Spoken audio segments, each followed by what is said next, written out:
Hello viewers, how are you? Welcome back to Amma's food wishes. మనము capsicum తోటి fry చేసుకుందాము. ఆ ఫ్రైలోకి పౌడర్ రెడీ చేసుకుందాం. ముందుగా అందుకోసం నేను ఒక స్పూన్ వరకు కూడాను శనగపప్పు, ఒక స్పూన్ వరకును మినప్పప్పు,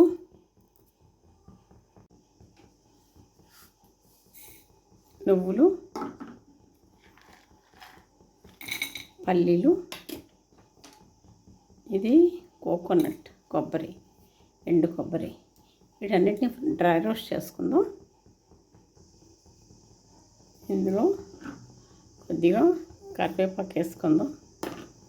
అలాగే కొద్దిగా చింతపండు, నెక్స్ట్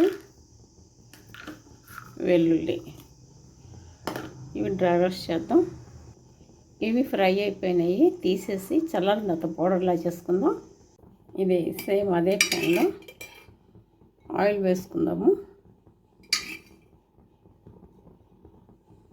ఇంట్లో రోజుకు ఒక మనిషి 2 స్పూన్స్ కంటే ఆయిల్ తినకూడదంట.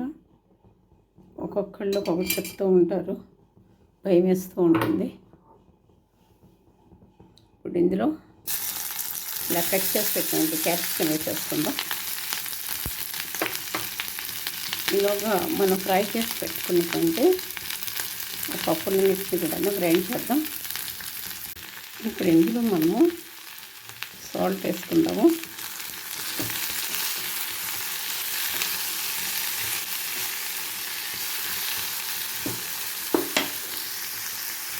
ఇప్పుడు ఇందులో మనము రెడ్ చిల్లీస్ వేయలేదు కదా, ఆ ప్లేస్లో మనము రెడ్ చిల్లీ పౌడర్ వేసుకొని గ్రైండ్ చేసుకుందాం.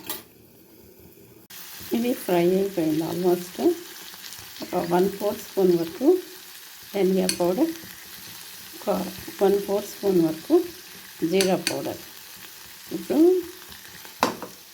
పౌడరు రెడీ అయిపోయింది. కొద్దిసేపు అయిన తర్వాత దీనిలోనే యాడ్ చేద్దాం. ఇది ఫ్రై అయిపోయింది.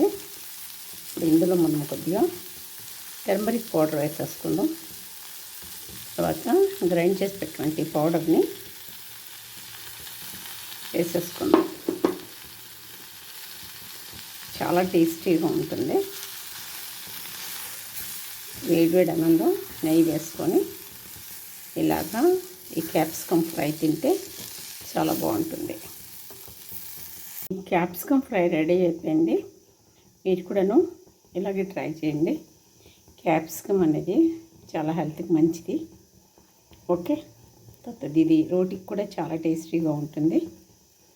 మీరు ట్రై చేసి మీకు ఎలా వచ్చిందో ఏంటో కామెంట్ బాక్స్లో చెప్పండి.